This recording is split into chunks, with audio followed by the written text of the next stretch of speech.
የሴቶች መብት ማለት ሴት ልጅን ከወንድ ጋር በማህበራዊና ህጋዊ ጉዳዮች እኩል የሚያደርግ መብት ወይም የምርጫ መብትን ወይም የንብረት ባለቤትነት መብትን ከወንዶች ጋር እኩል የሚያደርግ መብት ማለት ነው።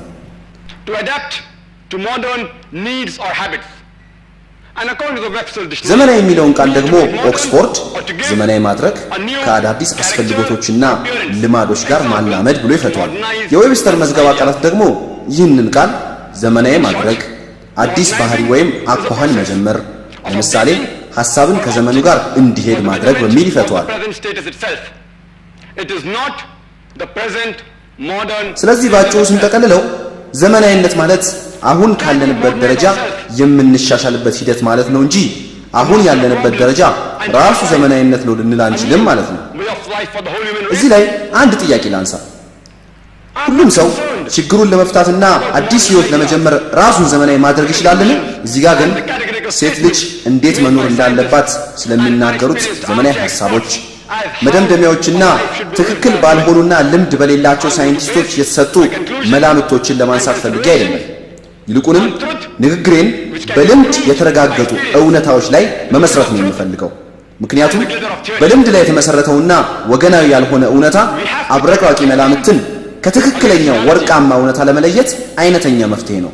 እኛ የምናስበውን ነገር ከትክክለኛ እውነታ ጋር አነጻጽር የማንፈትሽ ከሆነ ግን የተሳሳተ አመለካከት ላይ እንወድቃለን። ከአሁን በፊትም ብዙ ታላላቅ ፈላስፋዎች ምድር ጠፍጣፋነት ብለው እንደተናገሩት ማለት ነው። እርግጥ ነው አንድ ነገር አለ። የሴቶች መብት በእስልምና ልክ ምዕራባውያን በሚዲያቸው እንደሚያቀርቡት ነው ብለን የምናምን ከሆነ ኋላ ቀር ለመሆኑ ከመስማማት ሌላ አማራጭ አይኖረንም።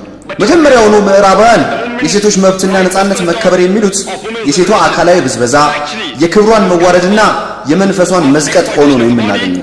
ለሴት ልጅ መብት ሰጥተናል ብለው ቢያምኑም እውነታው ግን ሴቷን ወደ ቅምጥነት፣ ውሽምነትና የህዝብ ቢራቢሮነት ደረጃ ዝቅ አድርገው ጥበብና ባህል ከሚባሉ ያሸበረቁ መሸሸጊያዎች ስር ላሉ የወሲብ ነጋዴዎችና ስሜት አባራሪዎች መጠቀሚያ አድርገዋቸዋል። ነገር ግን በሌላ በኩል እስልምና ከዛሬ 1400 ዓመታት በፊት ባለው ኋላቀር ዘመን እንኳን ተገቢ መብቷን ለሴት ልጅ ሰጥቷል። የእስልምና ዓላማ ደግሞ ድሮም ሆነ አሁንም አስተሳሰባችን፣ ኑሯችንን፣ አስተያየታችንን፣ አደማመጣችንን፣ ስሜታችንንና ለሴቶች ነፃነት የምናደርገውን ትግል ዘመናዊ ማድረግ ነው። ወደ እርሱ ጠለቅ ብዬ ከመግባቴ በፊት የተወሰኑ ነጥቦችን ልጠቃቅስ። የመጀመሪያው ነጥቤ የዓለም 1/5ኛው ህዝብ ሙስሊም መሆኑን መጥቀስ ነው። የተለያዩ አይነት ሙስሊም ማህበረሰቦች አሉ። አንዳንዶቹ አኗኗራቸው ወደ እስላማዊነት የተጠጋ፣ አንዳንዶቹ ደግሞ ከእስልምና እጅጉን የራቁ ናቸው። ስለዚህ ሁለተኛው ነጥቤ የሴቶች መብት በእስልምና ሊታይ የሚገባው ሃይማኖቱ በሚያዛቸው ትዕዛዝ እንጂ ሙስሊም ግለሰቦች ወይም ማህበረሰቦች በሚፈጽሙት ድርጊት መሆን የለበትም የሚል ነው። የእስልምና ሃይማኖት የተረጋገጡ ምንጮች ደግሞ የአላህ ቃል የሆነው ቅዱስ ቁርአንና የነብዩ መሐመድ ሰለላሁ ዐለይሂ ወሰለም ንግግሮች፣ ሐዲሶች ወይም ልምዶች ናቸው። ይህ ሶስተኛው ነጥቤ ነው። አራተኛው ነጥቤ ደግሞ ቁርአን በፍጹም እርስ በርሱ አይቃረንም። የነብዩ ሰለላሁ ዐለይሂ ወሰለም ንግግርም እንዲሁ እርስ በርሱ አይቃረንም። በተጨማሪም ቁርአን ከነብዩ መሐመድ ሰለላሁ ዐለይሂ ወሰለም ንግግር ጋር በፍጹም አይቃረንም። አምስተኛው ነጥቤ አንዳንድ ጊዜ የእስልምና ሊቃውንት በአመለካከት ሊለያዩ ይችላሉ። ነገር ግን አብዛኛውን ጊዜ ልዩነታቸው ቁርአንን እንደ አጠቃላይ በማገናዘብ ይፈታል። አንዲትን አንቀጽ ብቻ እያወጣን መጥቀስ አይኖርብንም። ምክንያቱም ቁርአን ውስጥ አንድ ቦታ ላይ ግልጽ ያልሆነ መልእክት ቢኖርም ብዙውን ጊዜ በሌላ የቁርአን አንቀጽ ላይ ተብራርቶ እናገኛለን። አንዳንድ ሰዎች አንዷን አንቀጽ ብቻ ይዘው ሌሎችን ችላ ስለሚሉ ነው ችግሩ የተፈጠረው። የመጨረሻው ነጥቤ ደግሞ የአላህን ውዴታ በመፈለግ አላህ የሰጠንን ኃላፊነት መወጣት እንዲሁም ራሳችንን ለማስደሰትም ሆነ ዝና ለማግኘት በሚል ሐሳብ ከመንቀሳቀስ መቆጠብ የእያንዳንዳችን ግዴታ መሆኑን ማስታወስ ነው። እስልምና መሰረቱ ሴትና ወንድ እኩል እንደሆኑ ያስተምራል። ነገር ግን እኩልነት ማለት መመሳሰል ማለት አይደለም። በእስልምና የሴቶችና የወንዶች ሚና የመደጋገፍ ነው። ከነጭራሹ በፉክክር በተቃርኖና ለበላይነት በሚደረግ እሽቅድድም ላይ ተመሰረተ አይደለም። እስላማዊ ሴቶችን መብት በተመለከተ በስድስት ሰፋፊ ክፍሎች ከፍየዋለሁ። የመጀመሪያው መንፈሳዊ መብቶች ናቸው። ሁለተኛው ክፍል ኢኮኖሚያዊ መብቶችን ይመለከታል። ሶስተኛው ክፍል ማህበራዊ መብት ሲሆን አራተኛው ትምህርታዊ መብት ነው። አምስተኛው ክፍል ደግሞ ህጋዊ መብት፣ ስድስተኛው ደግሞ ፖለቲካዊ መብት ነው። ከመንፈሳዊ መብቶች እንጀምር። ምዕራባውያን ስለ እስልምና ካላቸው የተሳሳተ አመለካከት አንዱ ጀነት ለወንዶች ብቻ እንደሆነ ሴቶችን እንደማይመለከት ማሰባቸው ነው። ይህንንም የተሳሳተ ሐሳብ ከቁርአን ውስጥ ሱረቱ ኒሳ አንቀጽ 124ን በመጥቀስ ልናስተካክለው እንችላለን። which means if any of you do deeds of righteousness, whether it be male or a female, and have faith, they shall surely enter. ከሴትም ከወንድም አማኝ ሆነው መልካም ስራዎችን የሚሰሩ በእርግጥም ገነትን ይገባሉ፣ ቅንጣት ታህልም በደል አይደርስባቸውም ይላል። In Surah Nahl, chapter number 16, verse number 97, which says, if any of you perform. ተመሳሳይ መልእክትም በሱረቱ ነህል አንቀጽ 97 ላይ ተጠቅሷል። ከሴትም ይሁኑ ከወንድ አማኝ ሆነው መልካም የሰሩትን ጥሩ ህይወትን እናኖራቸዋለን፣ ምንዳቸውንም ከሰሯቸው መልካም ስራዎች ይበልጥ መልካም በሆነው መኖሪያ እንመነዳቸዋለን። ታዲያ በእስልምና ገነት ለመግባት ምንም አይነት ጾታዊ መድሎ የማይደረግ ከሆነ የሴቶች መብት በእስልምና ኋላ ቀረን ይላሉ ወይስ ዘመናዊ? ሌላው ስለ ሴቶች እስላማዊ መብት የምዕራቡ ሚዲያ ያለው የተሳሳተ አመለካከት ሴቶች ነፍስ የላቸውም የሚል ነው። በመሰረቱ በእስልምና የሴትና ወንድ ነፍሳዊ አፈጣጠር ተመሳሳይ ነው።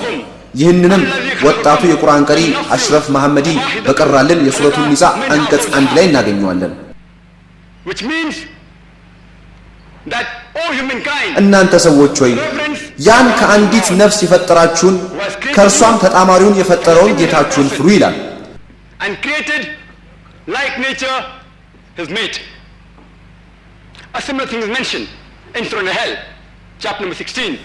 ተመሳሳይ ነገርም በሱረቱ ነህል አንቀጽ 72 ላይ እንዲህ በሚል ተጠቅሷል።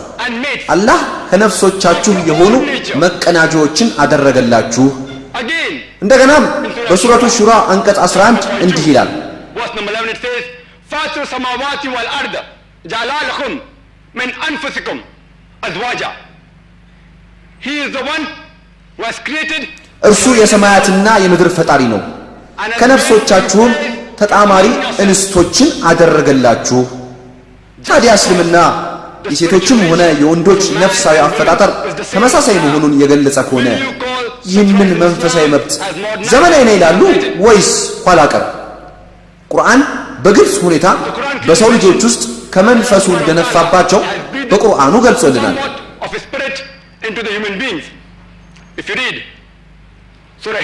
ለምሳሌ ሱረቱል ሂጅር አንቀጽ 29 እንዲህ ይላል፣ ውብ አድርጌ በቀረጽኩትና ከመንፈሴም በነፋውበት ጊዜ ለእርሱ ስገዱ።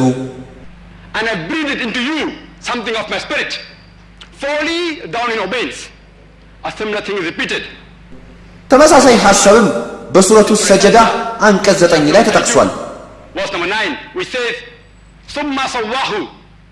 ثم صواه ونفخ فيه من روحه means ከዚያም አስተካከለው ከመንፈሱም ነፋበት ይላል። እዚህ ላይ አላህ Subhanahu Wa Ta'ala ከመንፈሱ በሰው ልጆች ውስጥ እንደነፋባቸው ሲገልጽ ግን አላህ በሰው ውስጥ ይገለጻል የሚል ሐሳብ እንዳልያዘ ልብ ሊባል ይገባል። ይልቁንም ትርጉሙ አላህ ከእውቀቱና ከመቃረቢያ መንገዶቹ ለሰው ልጆች ሰጥቷል እንደማለት ነው።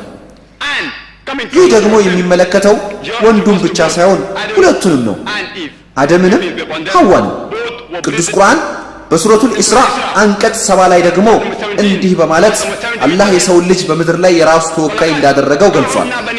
የአደም ልጆችን አላቅናቸው፣ በየብስም በባህርም አሰፈርናቸው፣ ከመልካም ሲሳይም ለገስናቸው፣ ከፈጠርናቸው ፍጡራን ከብዙዎቹ አላቅናቸው ይላል። ይህ አላህ የአደምን ልጆች በሙሉ ወንድም ሆነ ሴት ሳይለይ እንዳከበራቸው ነው የሚያሳየው። ነገር ግን መጽሐፍ ቅዱስን የመሳሰሉ አንዳንድ የሃይማኖት መጽሐፍት ለሰው ልጆች መውደቅ ዋነኛዋ ተጠያቂ ሔዋን እንደሆነች ነው የሚገልጹት። ቁርአን ላይ በሱረቱል አዕራፍ አንቀጽ 19 እስከ 27 ድረስ ስናነብ አደምም ሆነ ሐዋም ላጠፉት ጥፋት አንድ ላይ ተደጋግመው ሲጠቀሱ ነው የምናገኘው። ታሪካቸውን የሚጠቅሰው ሁለቱም የአላህን ትእዛዝ መጣሳቸውን፣ ሁለቱም እንደተጸጸቱ፣ ይቅርታ እንደጠየቁና ምህረት እንደተደረገላቸው ነው። መጽሐፍ ቅዱስን ስናነብ ግን ዘፍጥረት ምዕራፍ 3 ውስጥ ለሰው ልጅ ሁሉ ውድቀት ተጠያቂዋ ሔዋን እንደሆነች ይናገራል። በዚህም የሔዋን ጥፋት ምክንያት የሰው ልጆች በሙሉ ኃጢአተኛ ሆነው ይወለዳሉ ተብሎ ይታመናል። ዘፍጥረት ምዕራፍ 3 አንቀጽ 16 ደግሞ አምላክ ለሴቲቱ በጸነስሽ ጊዜ ጭንቅሽን እጅግ አበዛለሁ፣ በጭንቅ ትወልጃለሽ፣ ፈቃድሽም ወደ ባልሽ ይሆናል፣ እርሱም ገዥሽ ይሆናል እንዳላት ይገልጻል። ስለዚህ እንደ መጽሐፍ ቅዱስ ከሆነ እርግዝናና ምጥ ሔዋን ላጠፋችው ጥፋት እንደ ቅጣት በሁሉም ሴቶች ላይ መጫኑን ያስተምራል። በአንጻሩ ግን ቁርአን እርግዝናና ምጥ የሴት ልጅ ክብር እንደሆኑ ገልጿል። ምክንያቱም በሱረቱ ኒሳ አንቀጽ 1 የወለዳችሁን ማዕፀን አክብሩ ይላል። በሱረቱ ሉቅማን አንቀጽ 14 ላይ ደግሞ አላህ ሱብሓነሁ ወተዓላ እንዲህ ይላል፣ የሰውን ልጅ ለወላጆቹ መልካም ይሆን ዘንድ በጥብቅ አዘዝን፣ እናቱ ከድካም ላይ ድካምን እያስተናገደች አዘዘችው ይላል።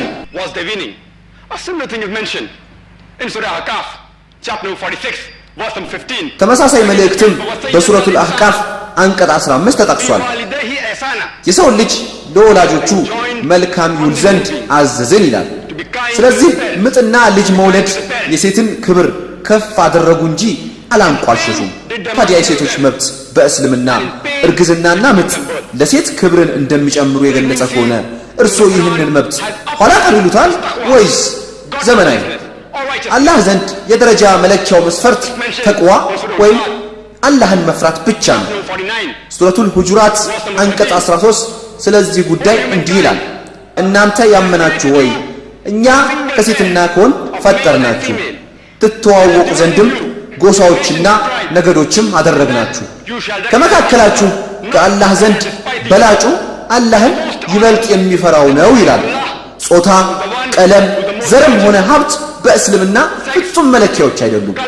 በአላህ ዘንድ ያለው ብቸኛ መለኪያ ተቅዋ ወይም የአላህ ፍራቻ ነው።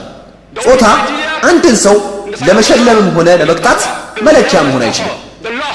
ሱረቱል ኢምራን አንቀጽ 195 ይህንን በተመለከተ እንዲህ ይላል፣ እኔ ከእናንተ ውስጥ ሴትም ሆነ ወንድ የማንኛችሁንም መልካም ሥራ ከንቱ አላደርግም፣ ከፊላችሁ የከፊሉ አካል ነው ይላል።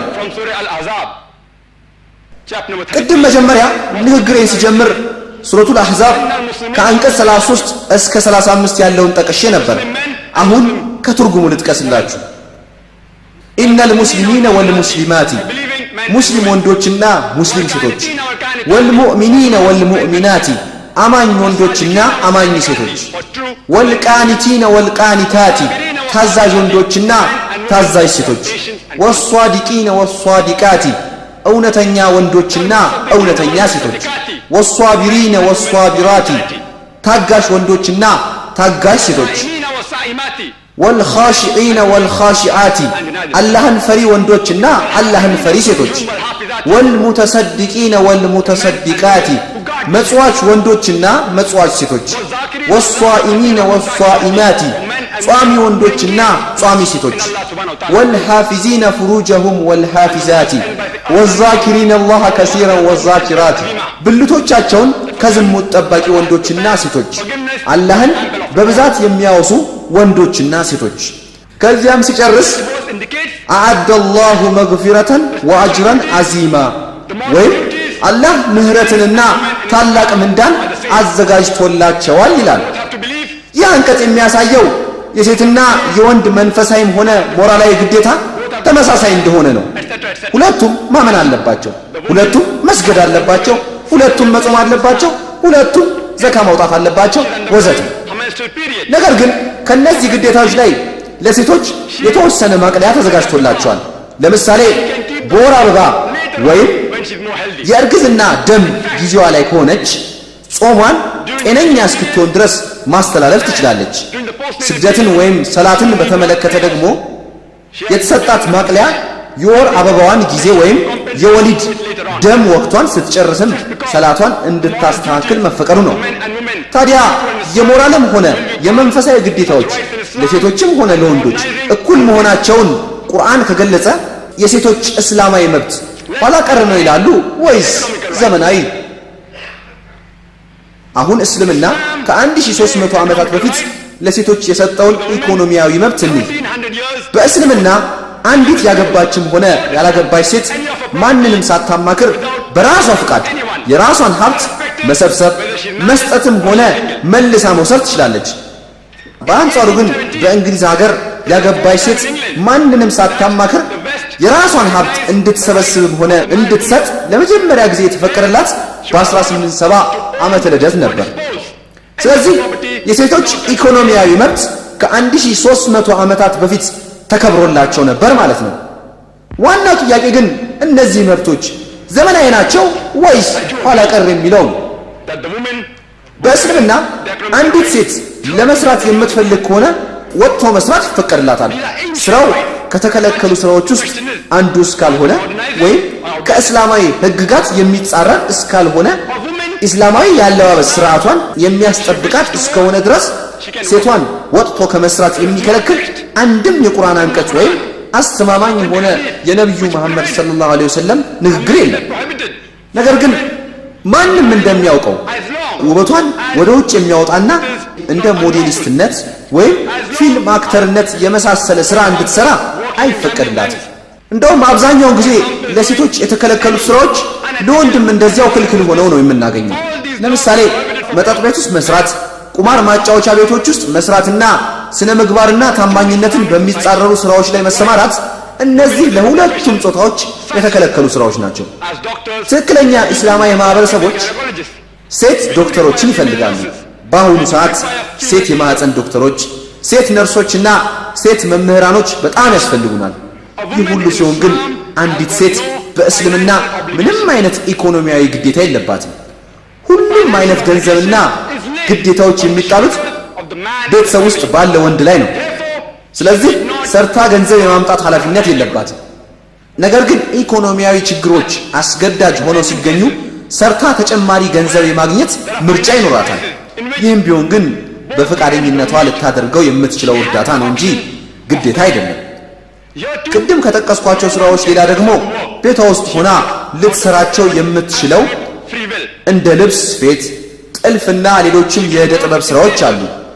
እንዲሁም ለሴቶች ብቻ በተለዩ ፋብሪካዎችና በትናንሽ ኢንዱስትሪዎች ውስጥ እንድትሰራ ይፈቀድላታል። ለሴትና ለወንድ ተብሎ ለብቻ በተከለሉ ቦታዎች መስራት ትችላለች።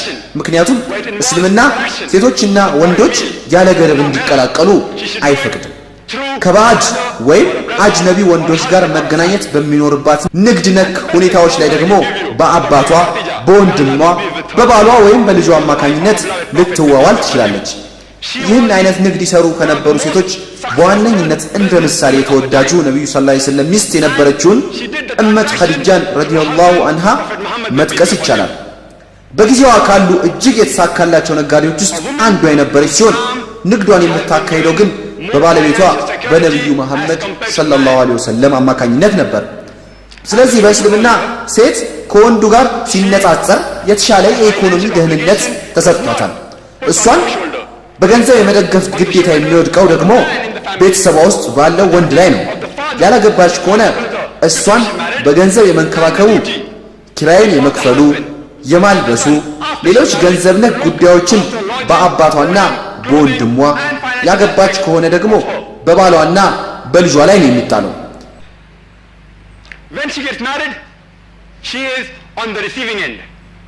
ስታገባ ደግሞ ሌሎች የስጦታ አይነቶችን ትቀበላለች።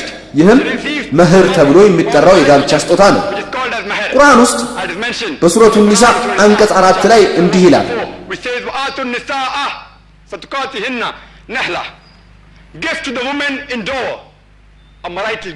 ለሴት ልጅ በጋብቻ ወቅት ግዴታ የሆነን ጥሎሽ ወይንም መህር በደስታ ስጡ ይላል።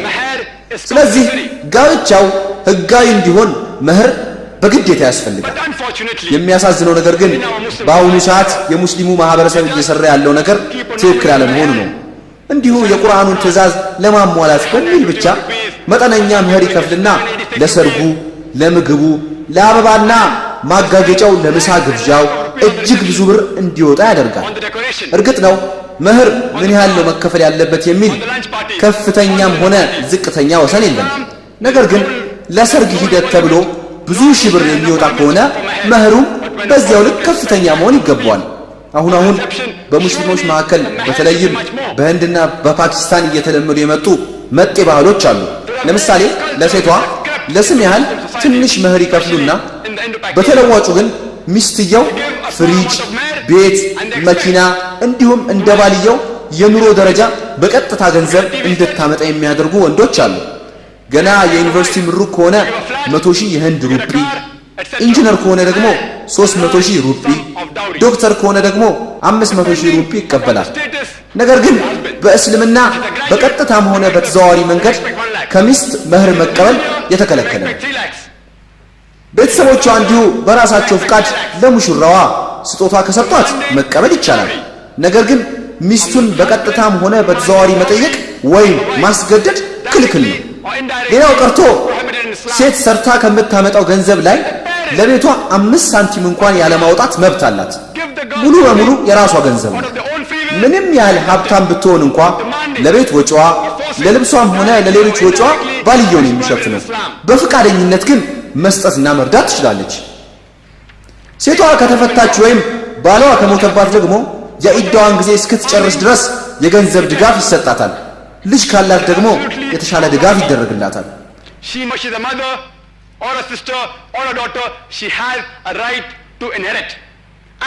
እስልምና ከምዕተ ዓመታት በፊት ለሴቶች የውርስ መብትን ሰጥቷል። በሱረቱል ማኢዳ፣ በሱረቱል በቀራም ሆነ በሱረቱል ኒሳ ውስጥ አንዲት ሴት ሚስትም ሆነች እህት፣ እናትም ሆነ ልጅ የመውረስ መብት እንዳላት ተገልጿል። የውርሱ መጠንም እዚያው ቁርአን ውስጥ ተቀምጧል። እዚህ ላይ እስላማዊ የሴቶች ውርስ ፍትሃዊ እንዳልሆነ የሚጠቅሱ ጥያቄዎች እንደሚነሱ ይገባኛል። ነገር ግን ይህንን ለማብራራት ጊዜ ስለማይበቃኝ በጥያቄና መልስ ክፍለ ጊዜ ውስጥ ኢንሻአላህ ነሳዋለሁ። አሁን ኢስላም ለሴቶች ወደ ሰጠው ማህበራዊ መብት እንይዞር። ይህንን ርዕስ በአራት ልንከፍለው እንችላለን። የሴት ልጅ ማህበራዊ መብት፣ የሚስት ማህበራዊ መብት፣ የእናት ማህበራዊ መብትና የእህት ማህበራዊ መብት በሚል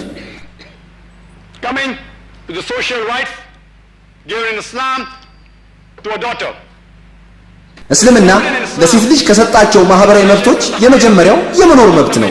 በእስልምና ሴት ሕፃንን መግደል በጥብቅ የተከለከለ ነው። ቁርአን በሱረቱ ተክዊር አንቀጽ 8 እና 9 ላይ ይህንን አስመልክቶ እንዲህ ይላል። በሕይወቷ የተቀበረችውም ሴት ልጅ በምን ወንጀል እንደተገደለች በምትጠየቅ ጊዜ ይላል። እርግጥ በእስልምና የተከለከለው ሴት ሕፃናትን መግደል ብቻ አይደለም። ማንኛውንም አይነት ግድያ እስልምና አጥብቆ ይከለክላል፣ ወንድም ሆነ ሴት ማለት ነው። ቁርአን በሱረቱል አንዓም አንቀጽ 151 ላይ ይህንን አስመልክቶ እንዲህ ይላል። ልጆቻችሁንም ድህነትን በመስጋት አትግደሉ፣ ለእናንተም ለነሱም ሲሳይ እንለግሳችኋለን። ተመሳሳይ ሐሳብም በሱረቱል ኢስራ አንቀጽ 31 እንዲህ በሚል ተጠቅሷል። ድህነትን በመስጋት ልጆቻችሁን አትግደሉ፣ እኛ እናበላችኋለን፣ እናንተንም እንዲሁ። እነርሱን መግደል በእውነቱ ታላቅ ኃጢአት ነው። አረቢያ ውስጥ ከነቢዩ መሐመድ ሰለላሁ ዐለይሂ ወሰለም መምጣት በፊት ሴት ሕፃናት አብዛኛውን ጊዜ ከነ ሕይወታቸው እንዲቀበሩ ይደረግ ነበር። አልሐምዱሊላህ እስልምና ከመጣ በኋላ ግን ይህ ሰይጣናዊ ድርጊት እንዲቆም ተደርጓል። ይህ አሳዛኝ ድርጊት ግን አሁንም ድረስ ህንድ ውስጥ እየተፈጸመ ነው። ትሙት ተዋት በሚል ርዕስ በእንግሊዟ ሪፖርት ኤሚሊ ቤኪንን ቢቢሲ ላይ የቀረበው ፕሮግራም ሴት ሕፃናትን የመግደል መጠኑ ምን ያህል ደረጃ ላይ እንደደረሰ በግልጽ ያሳያል። ፕሮግራሙ ለዓመት ያህል በስታር ቲቪ ሲታይ የቆየ ሲሆን አልሐምዱሊላህ አሁን ደግሞ በየወሩ እየታየ ነው። እንደውም ከ2 ቀን በፊት ታይቶ ነበር። ፕሮግራሙ እንዳቀረበው ከሆነ በአሁኑ ሰዓት በየቀኑ 3000 ጽንሶች ልክ ሴት መሆናቸው ሲታወቅ እናቶቻቸው እያስወረዱ ነው የሚገኙት። በአመት ምን ያህል እንደሆነ ለማወቅ ይህንን ቁጥር በ365 ብናበዛው በአንድ አመት ውስጥ ብቻ ከ1 ሚሊዮን በላይ ጽንሶች ሴት ስለሆኑ ብቻ ህይወት እየተነፈጉ እንደሆነ እንረዳለን። እንደውም የሚገርመው ታሚል ናዱና ራጅስታንን በሚባሉ ከተሞች ውስጥ 500 ሩፒያ አውጥተው 500 ሺህ ሩፒ አድኑ የሚሉ ማስታወቂያዎች እየተለጠፉ ነው። ይህም ማለት ነፍሰ ጡሮች የጽንሱን ጾታ ለማወቅ ለአልትራሶኖግራፊ ምርመራ 500 ሩፒ ከፍሉና ሴት መሆኑ ከታወቀ እዚያው አስወርዶ መገላገል ሴት ለማሳደግና ለባሏ ጥሎሽ ለመክፈል የሚያወጣውን 500 ሺህ ሩፒ ይቆጥባሉ ማለት ነው። የታሚል ናዱ መንግስት